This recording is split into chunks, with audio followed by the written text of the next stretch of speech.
Have you ever felt like your faith, your belief system should be doing more for you? Well, today we're going to dive into the really powerful and honestly pretty radical philosophy of Reverend Ike. He was a man who taught that the greatest power in the universe isn't way up in the heavens, it's actually right inside your own mind.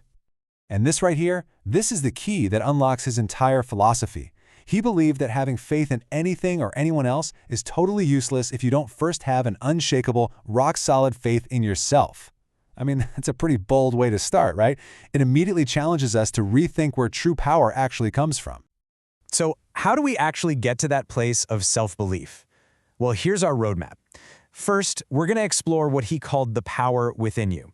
Then, we're going to absolutely shatter two of the biggest myths that hold people back. After that, we'll build a brand new mindset and finally learn how to aim all that power by deciding exactly what it is you want out of life. Okay, so before we can start tearing down all the old, limiting beliefs, we have to lay a completely new foundation. And for Reverend Ike, that foundation starts with a pretty wild redefinition of what God even is. So forget any idea of some distant being up in the sky. To Reverend Ike, God is this active, intelligent, creative force. He called it the mastermind working through me now. You see the difference? This isn't a power you pray to for help. It's a power that's already inside you that you have to tap into. And look, if that creative powerhouse is working through you, then what you believe about yourself suddenly becomes the most critical factor in your entire life. It's not about what your boss thinks, what your family thinks, it's about what you believe. That belief is literally shaping your reality every single second. All right, let's get to busting our first myth, and it's a big one. This whole idea of God in the sky. You know, that separate, distant being who maybe, if you're lucky, might decide to lend a hand. You know, that old belief system kind of leaves you feeling a little helpless, right? You're just waiting around for a rescue from above. But Reverend Ike's new belief is all about empowerment. The power isn't out there somewhere. It's right here, working from the inside of your own mind. Reverend Ike saw a huge contradiction in this. He's basically asking, how on earth can you put all your faith in some distant, unseen power, but have absolutely zero faith in the power that's right here, right now, inside of you? He taught that the real divinity is the one walking around in your shoes. And this leads us right into the second major myth, a thing Reverend Ike called a massive religious hang-up, this deep-down feeling that we are fundamentally unworthy. So many old belief systems teach you, subtly or not, that you just don't deserve good things. Reverend Ike saw this as pure self-sabotage.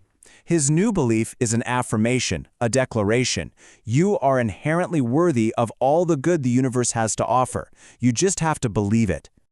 He used to talk about these old hymns where people would literally call themselves worms. And his logic was just so simple but so powerful. If you think of yourself as a worm, you can't be surprised when life steps on you. Your self-image directly dictates the treatment you get from the world. And this is the bottom line. For him, this is like a law of physics for your mind. It's not even about what you want. It's about what you, in your heart of hearts, believe you actually deserve. That belief is a magnet, and it pulls experiences that match it right into your life. Okay, so we've torn down the old myths. Now what? How do we actually build this powerful new mindset? Well, Reverend Ike gave us a really clear three-part framework. Here they are, the three pillars. First, you've got to believe that Mastermind is inside you. Second, you have to believe that you absolutely can achieve what you want. And third, and this is crucial, you have to believe you deserve to have it. You need all three. They're totally non-negotiable. And it all starts with these two simple but incredibly powerful words. In his sermons, he'd have the entire audience shout it at the top of their lungs, I can, because that's the first and most important step to unlocking everything else. All right, we're at the final crucial piece of the puzzle. Once you've got the belief locked in, you need to give that incredible mind power a direction. It's time to put it to work. See, without conscious, directed thought, he taught that we're basically slaves. We're slaves to our circumstances, to what other people think, even to our own unfocused minds. Real freedom comes from grabbing the steering wheel of your own thoughts and choosing where to go. And here's the payoff. That mastermind inside of you is always on, always waiting for instructions. The second you make a clear, firm, no-turning-back decision about what you want, you give it its marching orders. Indecision keeps you stuck in neutral. Decision is you hitting the gas. So let's bring this all home. After everything we've talked about, I want you to ask yourself this. What is the one thing about your power, about your ability, about what you deserve? What is the one thing you need to start believing about yourself, starting right now, to begin changing your entire reality?